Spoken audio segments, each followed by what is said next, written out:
إن الحمد لله نحمده ونستعينه ونستغفره ونؤمن به ونتوكل عليه ونعوذ بالله من شرور أنفسنا وسيئات أعمالنا من يهده الله فلا مضل له ومن يضلل فلا هادي له وأشهد أن لا إله إلا الله وحده لا شريك له وأشهد أن محمدا عبده ورسوله يا أيها الذين آمنوا اتقوا الله حق تقاته ولا تموتن إلا وأنتم مسلمون يا أيها الناس اتقوا ربكم الذي خلقكم من نفس واحدة وخلق منها زوجها وبث منهما رجالا كثيرا ونساء واتقوا الله الذي تساءلون به والأرحام إن الله كان عليكم رقيبا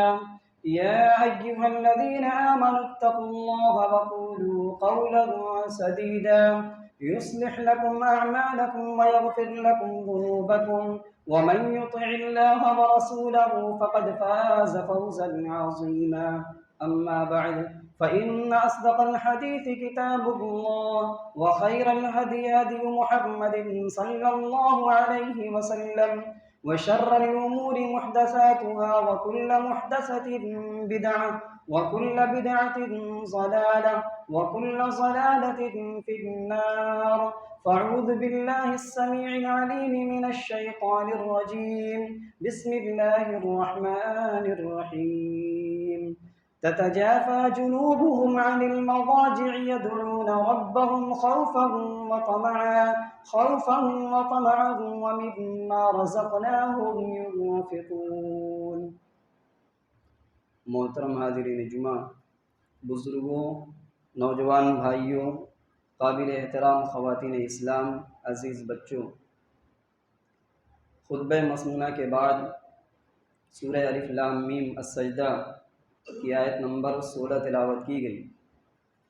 اس آیت کریمہ میں رب العالمین نے اپنے کچھ مخصوص بندوں کا تذکرہ کیا، اور جن بندوں سے رب العالمین محبت کرتا ہے ان کے اعمال اور ان کی نیکیوں کا تذکرہ کیا کہ اللہ کے نیک بندے، اللہ کے محبوب بندے وہ ہوتے ہیں جو فرض کی ادائیگی کے ساتھ ساتھ، 5 وقتہ نمازوں کی ادائیگی کے ساتھ ساتھ تہجد کی نماز بھی ادا کرتے ہیں۔ رب العالمین نے فرمایا تتجافى جنوبهم عن المضاجع يدعون ربهم خوفا وطمعا ومما رزقناهم ينفقون۔ اللہ رب العالمین کے متقی بندے، پرہیزگار بندے، اللہ رب العالمین سے ڈرنے والے بندے وہ لوگ ہوتے ہیں جو پوری رات سوتے نہیں، یعنی سوتے ہیں لیکن پوری رات نہیں سوتے ہیں۔ تتجافى جنوبهم عن المضاجع، ان کے بستر یا ان کے پہلو، ان کی کروٹیں بستروں سے الگ ہوتے ہیں، یعنی پوری رات نیند کے آغوش میں نہیں رہتے ہیں۔ ابتدائی راتوں میں وہ سو جاتے ہیں، لیکن جب قیام اللیل کا وقت آتا ہے، تہجد کا وقت آتا ہے، تتجافى جنوبهم، ان کے پہلو، ان کے کروٹیں یا ان کے بدن اور ان کا جسم بستر کو چھوڑ دیتا ہے، بستروں سے الگ ہو جاتے ہیں۔ کیا کرتے ہیں؟ یدعون ربهم خوفا وطمعا، رات میں اللہ رب العالمین کی خاطر، اللہ کو خوش کرنے کے لیے وہ اٹھ جاتے ہیں، اللہ کی عبادت کرتے ہیں، اللہ رب العالمین سے دعا کرتے ہیں خوف کے ساتھ، اور اللہ رب العالمین سے امید بھی رکھتے ہیں۔ نیک بندوں کی ہمیشہ ایک خصوصیت رہی ہے، وہ یہ کہ جہاں وہ اللہ رب العالمین کی عبادت کرتے ہیں اس کے پیچھے 2 باتیں ہوتی ہیں۔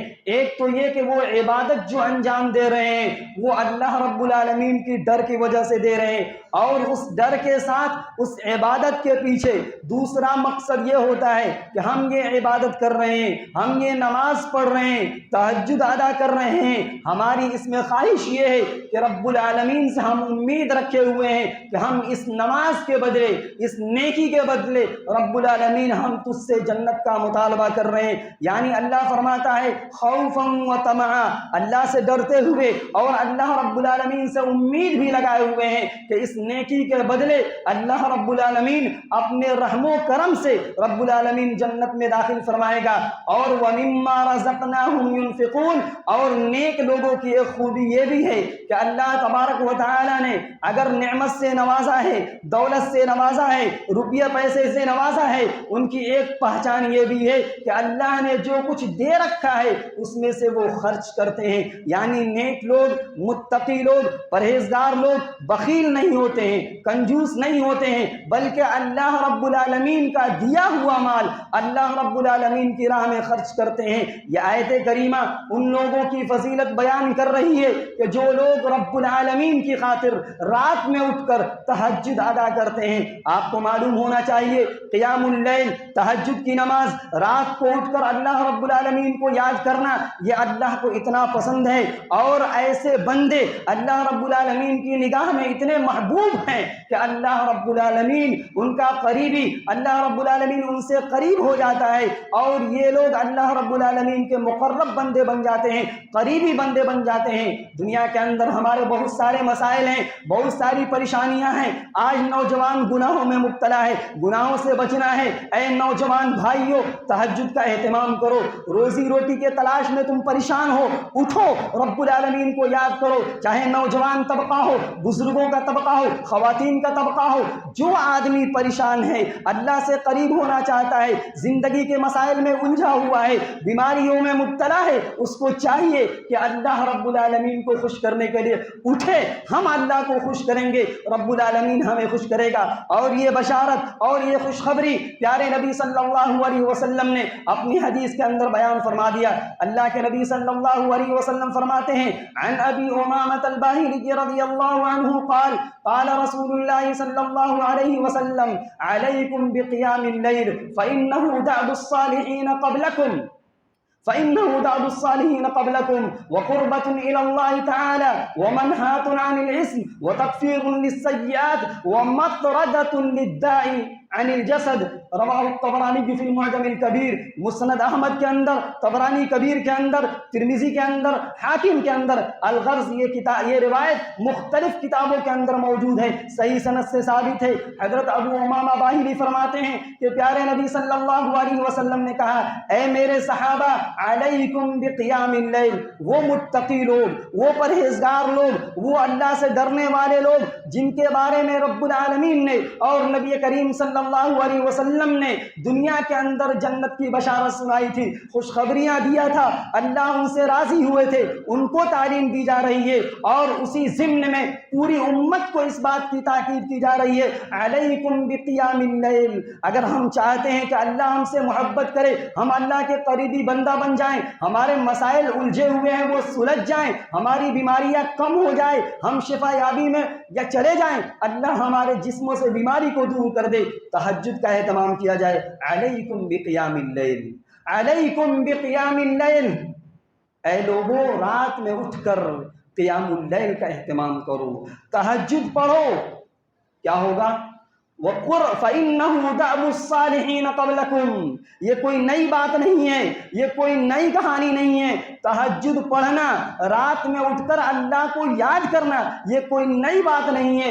دنیا کے اندر جتنے بھی نیک لوگ گزرے ہیں، پیارے نبی فرماتے ہیں فَإِنَّهُ دَأْبُ الصَّالِحِينَ قَبْلَكُمْ، تم سے پہلے جتنے بھی نیک لوگ گزرے ہیں تمام لوگوں کی یہ عادت رہی ہے، ان کا طریقہ رہا ہے کہ تمام نیک لوگ اٹھ کر اللہ کو یاد کرتے ہیں، اللہ رب العالمین سے دعائیں کرتے ہیں، تہجد کا اہتمام کرتے ہیں۔ نمبر ایک، یہ نیک لوگوں کی عادت ہے۔ ہمارا کیا فائدہ ہے؟ وَقُرْبَةٌ إِلَى اللَّهِ تَعَالَى، جو آدمی رات میں اٹھ کر تہجد ادا کرتا ہے وہ اللہ سے قریب ہو جاتا ہے۔ کون نہیں چاہتا ہے؟ کون نہیں چاہتا ہے، چاہے مرد ہو یا عورت، کہ اللہ ہم سے محبت کرے، اللہ کا میں قریبی بندہ یا بندی بن جاؤں۔ اگر اللہ سے قربت چاہتے ہیں، رات میں اٹھا جائے، اللہ کو یاد کیا جائے، اللہ کو یاد کیا جائے، ہمارا ہی فائدہ ہے، ہم اللہ کے قریبی بندہ بن جائیں گے۔ دوسرا، وَمَنْهَاتٌ عَنِ الْإِثْمِ، تہجد کی نماز وہ نماز ہے جو انسان کو برائیوں سے روک دے گی۔ ویسے تو عام قاعدہ ہے، 5 وقتہ نماز بھی برائیوں سے روکتی ہے۔ ان الصلاۃ تنہی عن الفحشاء والمنکر، نماز بے حیائی سے، برے کاموں سے، غلط کاموں سے انسان کو روکتی ہے، منع کرتی ہے۔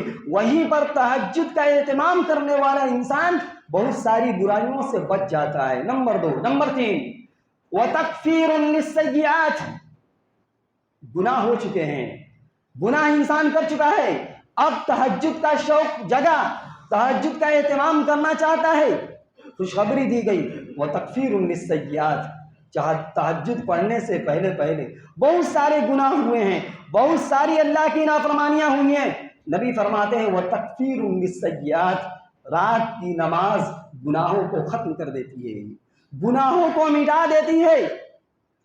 نمبر 4، بہت سارے لوگ ہیں جو طرح طرح کی بیماریوں میں مبتلا ہیں، علاج کرائیے، ڈاکٹروں کے پاس جائیے، جہاں جانا ہے جائیے، لیکن شریعت کہتی ہے کہ اللہ کے پاس بھی جائیے، اللہ سے قریب بھی ہوئیے۔ اللہ کے نبی فرماتے ہیں وَمَطْرَدَةٌ لِلدَّاءِ عَنِ الْجَسَدِ، تہجد کی نماز جسم سے بیماریوں کو ختم کر دیتی ہے، تہجد کی نماز جسم سے بیماریوں کو ہٹا دیتی ہے۔ شفا پانا ہے، گناہوں سے بچنا ہے، گناہ معاف کرانے ہیں، اللہ کا قریبی بندہ بننا ہے، پہلے نیک لوگوں میں شامل ہونا ہے، تہجد کا اہتمام کیا جائے۔ تہجد کا وقت رات کا سناٹا ہوتا ہے، بندہ ہوتا ہے، رب العالمین ہوتا ہے، دونوں کے درمیان بات چیت ہوتی ہے، رب العالمین کو ایک بندہ یاد کرتا ہے۔ جانتے ہیں وہ ٹائم اتنا اہم ہوتا ہے، جو لوگ تہجد کا اہتمام کرتے ہیں انہیں پتہ ہے، انہیں معلوم ہے، اور ان کی زندگیوں کے جو مسائل الجھے ہوئے ہیں، جو سلجھ گئے ہیں، انہیں معلوم ہے کہ تہجد میں ہم کو کتنا فائدہ ہے۔ ایسا وقت ہے اس کے اندر کہ انسان جو جائز چیز مانگے، چاہے معاملہ دنیا کا ہو یا آخرت کا ہو۔ ہم ڈپریشن میں ہیں، ہم ٹینشن میں ہیں، ہم فکر میں ہیں، ہم طرح طرح کی پریشانیوں میں مبتلا ہیں، تمام پریشانیوں کا حل تہجد کا وقت ہے، تہجد کا وقت ہے۔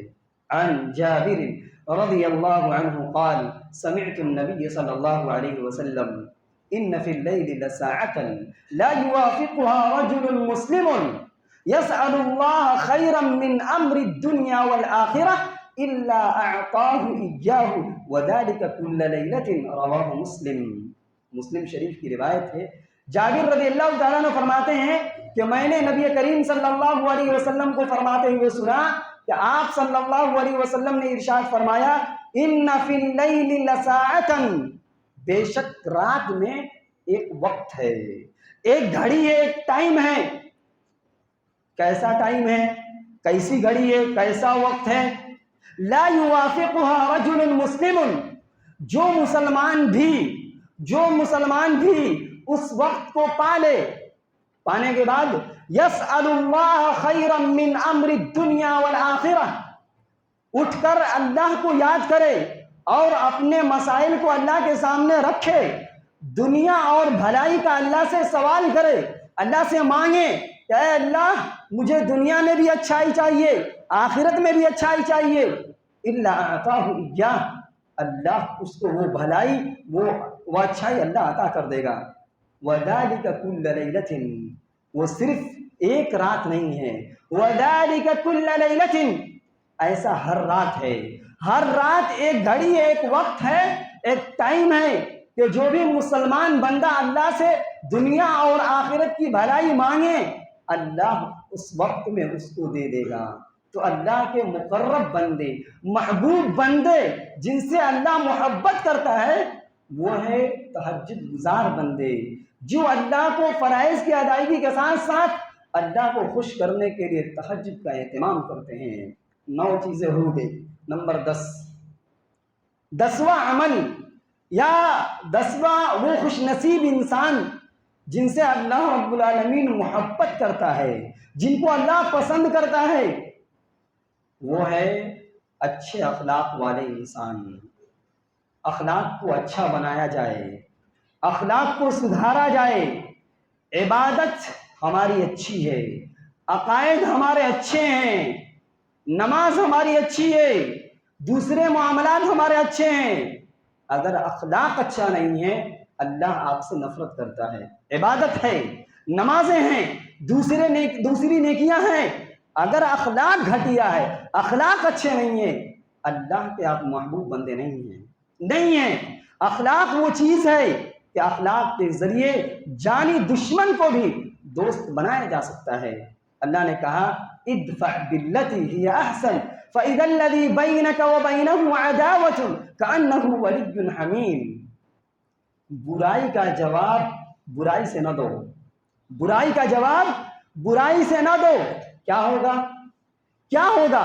ایک آدمی نے آپ کے ساتھ بدتمیزی کی، آپ کے ساتھ بد اخلاقی سے پیش آیا، من تو یہ کرتا ہے، جی میں تو یہ آتا ہے، خواہش تو اس بات پر آمادہ کرتی ہے کہ اینٹ کا جواب ہم پتھر سے دیں۔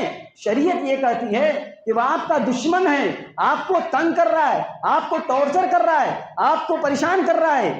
شریعت یہ کہتی ہے کہ برائی کا جواب اچھائی سے دیا جائے۔ ادفع باللتی ہی احسن، برائی کا جواب اچھائی سے دو۔ کیا ہوگا؟ فاذا الذی بینک وبینہ عداوۃ کانہ ولی حمیم، وہ جو آپ کا دشمن ہے، آپ کو جو ستا رہا ہے، آپ کو جو تکلیف میں مبتلا کر رہا ہے، آنے والے دنوں میں آپ کا جگری دوست بن جائے گا۔ دشمن کو دوست بنانے کا نسخہ، طریقہ اسلام یہ دیتا ہے کہ اچھے اخلاق سے پیش آیا جائے، اور یہ اخلاق اللہ کو پسند ہے۔ اچھے اخلاق والوں سے اللہ محبت کرتا ہے۔ عن سہل بن سعد رضی اللہ عنہ قال قال رسول اللہ صلی اللہ علیہ وسلم ان اللہ کریم يحب الكرم ويحب معالي الاخلاق ويكره سفسافها رواہ الطبرانی فی المعجم الکبیر۔ طبرانی کی صحیح روایت ہے۔ حضرت سہل بن سعد فرماتے ہیں کہ پیارے نبی صلی اللہ علیہ وسلم نے ارشاد فرمایا ان اللہ کریم يحب الکرم، بے شک اللہ تعالی کریم ہے، کرم کرنے والا ہے، مہربانی کرنے والا ہے، اور مہربانی کو پسند کرتا ہے۔ وَيُحِبُّ مَعَالِيَ الْأَخْلَاقِ، اور اللہ اونچے اخلاق والے کو پسند کرتا ہے۔ پتہ یہ چلا کہ اخلاق میں بھی درجات ہیں، سب آدمی کے اخلاق اعلیٰ نہیں ہوتے ہیں، ہر انسان کے اخلاق اونچے نہیں ہوتے ہیں، کسی کا اعلیٰ ہوتا ہے، کسی کا اسفل ہوتا ہے، یعنی کسی کا گھٹیا ہوتا ہے۔ کہا کہ وَيُحِبُّ مَعَالِيَ الْأَخْلَاقِ، اللہ اونچے اخلاق والے کو پسند کرتا ہے۔ وَيَكْرَهُ سَفْسَافَهَا، اور گھٹیا اور نیچ اخلاق والے کو اللہ نفرت کرتا ہے۔ تو اچھے اخلاق کو اپنایا جائے، گالی کا جواب گالی سے نہ دیا جائے۔ پیارے نبی صلی اللہ علیہ وسلم کی سیرت اٹھائیے، آپ صلی اللہ علیہ وسلم کی زندگی کے حالات کو پڑھیے۔ آپ صلی اللہ علیہ وسلم کے ساتھ بھی بدتمیزی کی گئی، آپ کو بھی پریشان کیا گیا، لیکن آپ نے کبھی بھی برائی کا جواب برائی سے نہیں دیا۔ بخاری کی روایت ہے، ام المومنین حضرت عائشہ فرماتی ہیں عن عائشہ رضی اللہ عنہا قالت دخل رهط من اليهود على رسول الله صلى الله عليه وسلم فقالوا السلام عليك ففهمتها فقلت السلام عليكم السلام یا وعلیکم السلام واللعنة فقال رسول الله صلى الله عليه وسلم مهلا يا عائشة فإن الله يحب الرفق في الأمر كله فقالت أولم تسمع ما قالوا فقال رسول الله صلى الله عليه وسلم نعم فقلت عليكم رواہ البخاری فی کتاب الاستئذان۔ ام المومنین حضرت عائشہ رضی اللہ تعالیٰ عنہ اپنی زندگی کا ایک واقعہ بیان کرتی ہیں، کہتی ہیں کہ ایک بار ایسا ہوا کہ پیارے نبی صلی اللہ علیہ وسلم کے پاس کچھ یہودی لوگ آئیں، کچھ یہودی لوگ آپ صلی اللہ علیہ وسلم کے پاس آئیں، اور آنے کے وقت کیا کہا السلام علیکم یا السلام علیکہ، اے رسول اللہ آپ کے اوپر موت ہو، آپ کے اوپر موت ہو۔ شریعت یہ کہتی ہے کہ کہ ایک مسلمان دوسرے مسلمان سے ملاقات کرے تو سلام کے جو الفاظ نبی کریم صلی اللہ علیہ وسلم سے صحیح طور پر ثابت ہیں انہی الفاظ کو ادا کیا جائے، شوق میں نہ ادا کیا جائے بلکہ پورے الفاظ ادا کیے جائیں۔ کسی سے ملاقات ہو، سامنے والا کہے السلام علیکم ورحمۃ اللہ وبرکاتہ، جواب دینے والا کہے وعلیکم السلام ورحمۃ اللہ وبرکاتہ، یہ طریقہ، یہ شریعت یہ کہتی ہے۔ بہت سارے لوگ ملاقات السلام علیکم السلام علیکم منع ہے۔ نبی فرماتے ہیں، یہودی یہ کہہ رہے ہیں السلام علیکہ، اے نبی آپ پر موت ہو۔ سلام یہ دعا ہے، بجائے سلامتی کی دعا دینے کی یہودی نبی صلی اللہ علیہ وسلم کو موت کی دعا دے رہے ہیں، اے نبی آپ پر موت ہو۔ عائشہ رضی اللہ تعالی عنہ بیوی ہیں نبی کریم صلی اللہ علیہ وسلم کے سلسلے میں جب یہ بات سنتی ہیں رہا نہیں گیا، برداشت نہیں ہوا، جواب دیتی ہیں، کہتی ہیں فَفَهِمْتُهَا، میں سمجھ گئی یہ کہنا کیا چاہتے ہیں، نبی کو بد دعا دے رہے ہیں۔ میں نے بھی کہا علیکم السلام واللعنہ، تمہارے اوپر بھی موت ہو، تمہارے اوپر لعنت ہو۔ دیکھیے انہوں نے کہا تھا تمہارے اوپر موت ہو، ایک بات کہی تھی، عائشہ کہتی ہیں وعلیکم السلام واللعنہ، تمہارے اوپر موت بھی ہو، تمہارے اوپر لعنت بھی ہو۔ نبی موجود ہیں، نبی موجود ہیں، آپ صلی اللہ علیہ وسلم کہتے ہیں مہلن یا عائشہ، عائشہ رکو، ٹھہرو، جلد بازی سے کام نہ لو۔ ان اللہ یحب الرفق فی الامر کلہ، جذباتی نہ بنو، جذباتی نہ بنو، اس لیے کہ اللہ تبارک و تعالی ہر معاملے میں نرمی کو پسند کرتا ہے اور نرمی کرنے والے کو پسند کرتا ہے۔ عائشہ کہتی ہے کہ آپ نے سنا نہیں، اولم تسمع ما قالوا، یہ لوگ کیا کہہ رہے ہیں آپ کو آپ نے سنا نہیں؟ نبی نے کہا میں نے سنا بھی، میں نے جواب بھی دیا، میں نے کہہ دیا وعلیکم۔ دیکھیے نبی وعلیکم صرف کہہ رہے ہیں، وعلیکم السلام بھی نہیں کہہ رہے، کہہ رہے وعلیکم، تم پر بھی ہو، کیا ہو؟ نبی نے واضح نہیں کیا، نبی نے گالی کا جواب گالی سے نہیں دیا۔ تو جو لوگ اللہ کا قریبی بندہ بننا چاہتے ہیں، جو چاہتے ہیں کہ ہمیں اللہ کی محبت حاصل ہو، ان کے لیے ضروری ہے کہ اخلاق کو سدھاریں، اعلیٰ اخلاق اپنائیں۔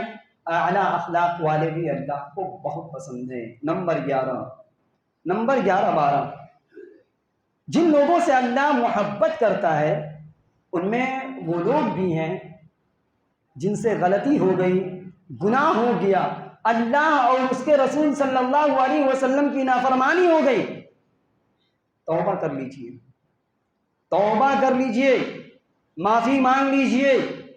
توبہ اللہ کو بہت پسند ہے۔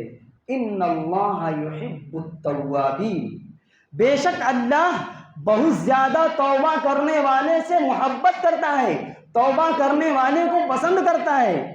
کون انسان ہے جو یہ دعویٰ کرے کہ اس سے غلطی نہیں ہوتی، اس سے گناہ نہیں ہوتے، اللہ اور اس کے رسول کی نافرمانی نہیں ہوتی؟ اصول ہے، قاعدہ ہے، نبی کی حدیث ہے کہ ہر انسان غلطی کرے گا۔ کل بنی آدم خطاء وخیر الخطائین التوابون، ابن آدم کی اولاد غلطی کرے گی، ہر انسان غلطی کرے گا، چاہے مرد ہو یا عورت، ہر انسان سے غلطی ہوگی، لیکن غلطی کرنے والوں میں سب سے اچھا انسان وہ ہے جو سب سے زیادہ توبہ کرے۔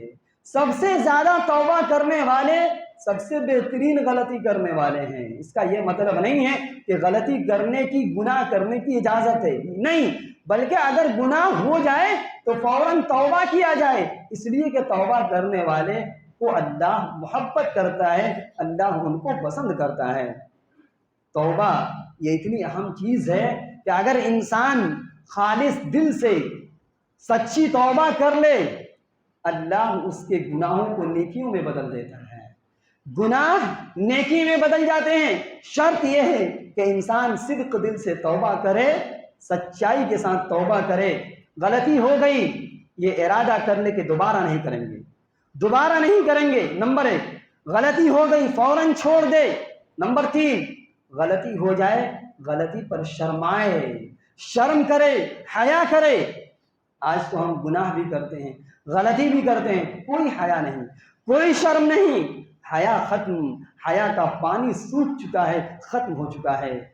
تو توبہ اللہ کو بہت پسند ہے، گناہ نیکیوں میں تبدیل ہو جاتے ہیں۔ اللہ فرماتا ہے سورہ فرقان کے اندر الا من تاب وآمن وعمل عملا صالحا فاولئک یبدل اللہ سیئاتہم حسنات۔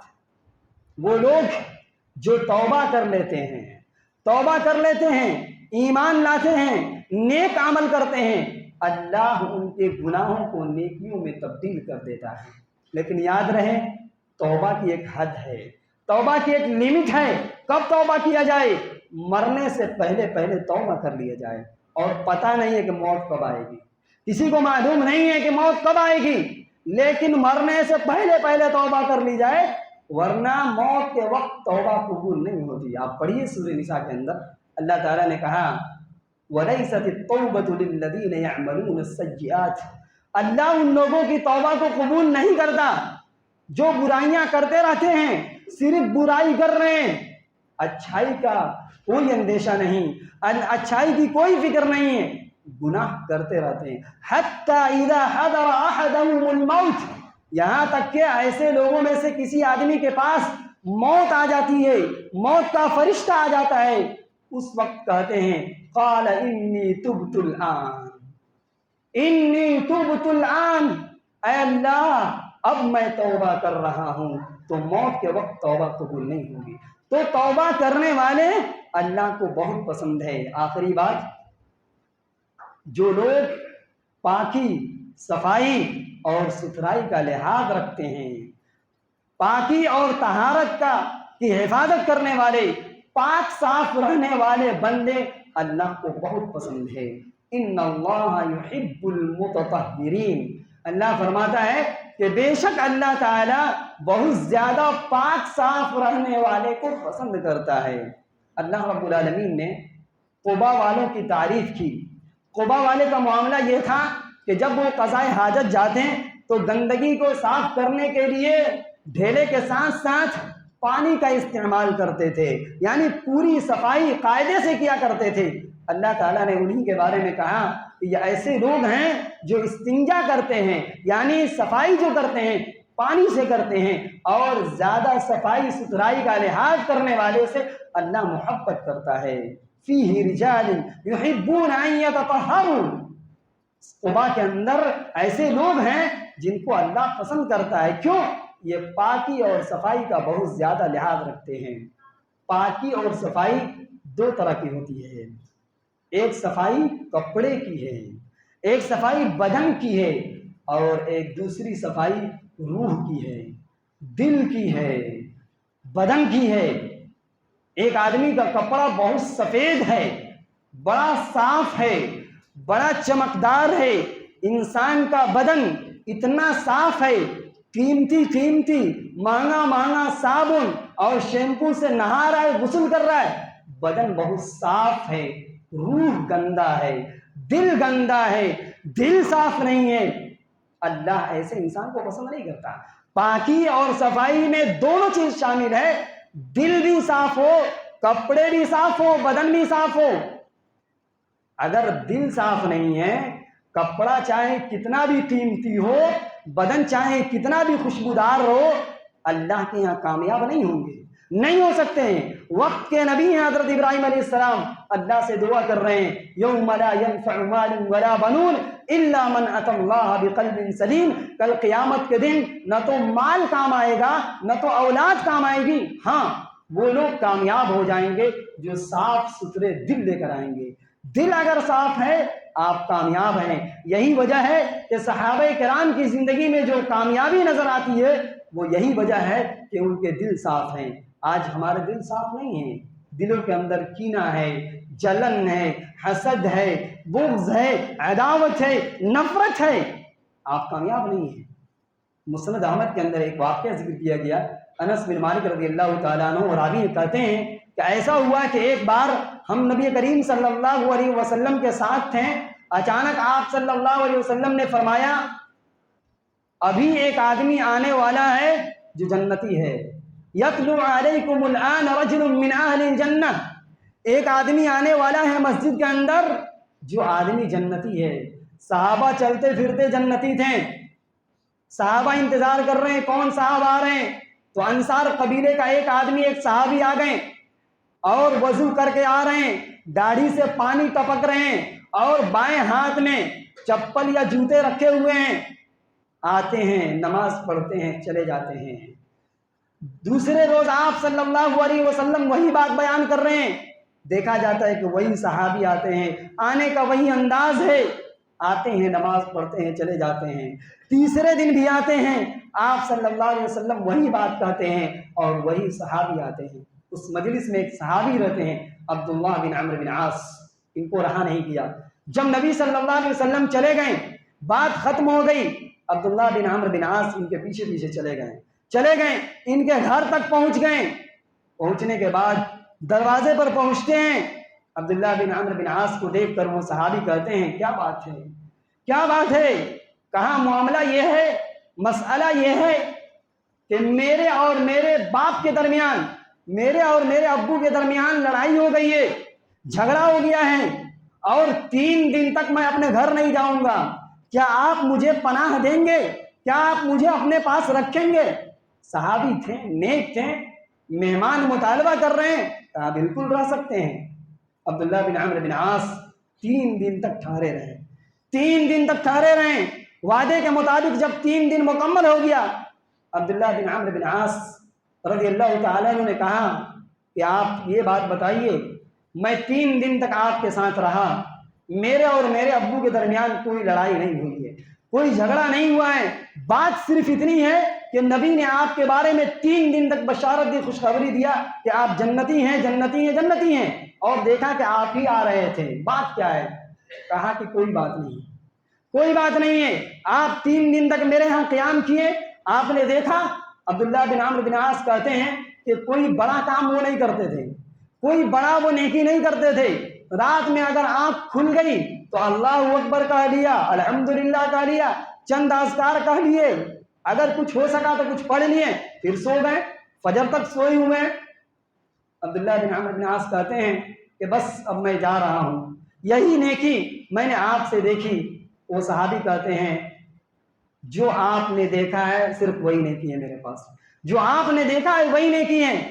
وہ چلے گئے، کچھ دور جاتے ہیں، دوبارہ وہ بلاتے ہیں، کہا سنیے، جو کام آپ نے دیکھا ہے وہی نیکی میں کرتا ہوں، لیکن ایک بات ہے، ایک بات میرے سلسلے میں یہ ہے کہ میں کسی بھی مسلمان کے سلسلے میں اپنے دل میں کینہ نہیں رکھتا ہوں، کسی بھی مسلمان کے سلسلے میں اپنے دل میں کینہ نہیں رکھتا ہوں۔ ولا احسد على احد یا ولا احسد احدا على خیر الا اعطاه اياه، اور نہ ہی میں کسی مسلمان پر حسد کرتا ہوں۔ اللہ نے کسی انسان کو کوئی نعمت دی ہے، میں حسد نہیں کرتا ہوں، میں کینہ نہیں کرتا ہوں۔ عبداللہ بن عمرو بن عاص سمجھ گئے، کہتے ہیں یہ وہی چیز ہے، هذه التي بلغتك، یہ وہی چیز ہے، یہ وہی نیکی ہے جو آپ کو اس مقام تک پہنچائی ہے، جنت کی بشارت اور جنت کی جو خوشخبری ملی ہے اسی نیکی کی وجہ سے ملی ہے کہ آپ حسد نہیں کرتے ہیں، آپ کینہ نہیں رکھتے ہیں۔ ولا نطیق، ہم میں سے اکثر لوگ اس کی طاقت نہیں رکھتے ہیں، آپ تو کر لے جاتے ہیں، آپ تو کینہ نہیں پالے ہوئے ہیں دل کے اندر، آپ حسد نہیں کر رہے ہیں، لیکن یہ کام ہم لوگوں سے ہو جاتا ہے، ہم بھی حسد کے شکار ہو جاتے ہیں، ہم بھی کینہ کپٹ میں مبتلا ہو جاتے ہیں۔ آج کتنے مسلمان ہیں، آج کتنے مسلمان ہیں مسلم معاشرے کے اندر ایسا معاملہ ہے، کتنے مسلمان ایسے ہیں دوسرے کے سکھ کو دیکھ کر وہ دکھ میں مبتلا ہیں، دوسرے کے سکھ کو دیکھ کر وہ دکھ میں مبتلا ہیں، اپنی پریشانی، اپنی بیماری سے کم دوسرے کی خوشی سے زیادہ تکلیف میں مبتلا ہیں۔